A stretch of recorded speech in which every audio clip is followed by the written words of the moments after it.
Pharnaces I, 5th king of Pontus, and was of Persian and Macedonian ancestry. He was the son of King Mithridates III of Pontus and his wife Laodice, whom he succeeded on the throne. Pharnaces had two siblings, a brother called Mithridates IV of Pontus and a sister called Laodice, who succeeded as Pontian monarchs on the throne. He was born and raised in the Kingdom of Pontus.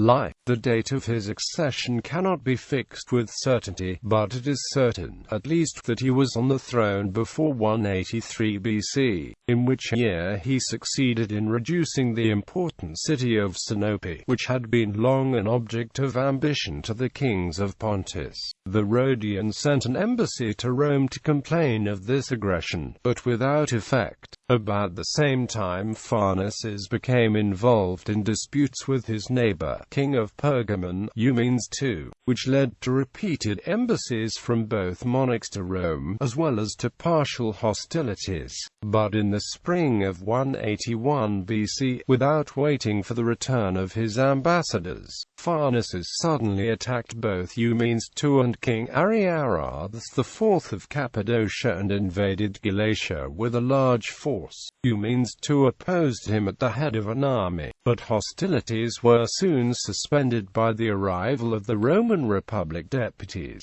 appointed by the Roman Senate to inquire into the matters in dispute. Negotiations were accordingly opened at Pergamon but led to no result, the demands of Pharnaces being rejected by the Romans as unreasonable, and the war was in consequence renewed. It continued, apparently with various interruptions, until the summer of 179 BC, when Pharnaces, finding himself unable to cope with the combined forces of Eumenes II and Ariarathes IV, was compelled to purchase peace by the cession of all his conquests in Galatia and Paphlagonia, with the exception of Sinope. How long he continued to reign after this we know not, but it appears from an incidental notice that he was still on the throne in 170 BC, while he was certainly dead in 154 BC, when his brother Mithridates IV of Pontus is mentioned as king. The Greek historian Polybius accuses Pharnaces of having an arrogant and violent character, siding with the opinion of Eumenes II and the Romans. Pharnaces married a Seleucid princess called Nysa, who was the child of Princess Laodice IV and Crown Prince Antiochus. Nysa and Pharnaces were related, as the parents of Nysa were first cousins with Pharnaces. Pharnaces married Nysa either in 172 BC or 171 BC, through the diplomatic work of the Seleucid king Demetrius I Soter. Honorific statues and inscriptions have survived that were dedicated to Pharnaces and Nysa. Pharnaces set about to establish good relations with the citizens of Athens and the Greek island of Delos.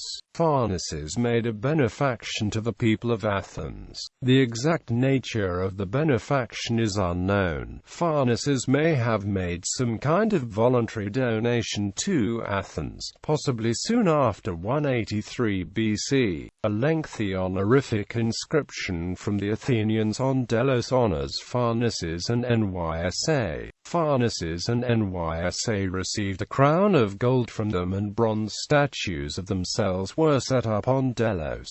The lengthy Athenian honorific inscription is dated in the archonship of the Athenian Tychandrus Tychanda, which is now generally accepted as 160 BC or 159 BC. Nysa bore Pharnaces two children, a son called Mithridates V of Pontus and a daughter called Nysa of Cappadocia, who is also known as Laodice.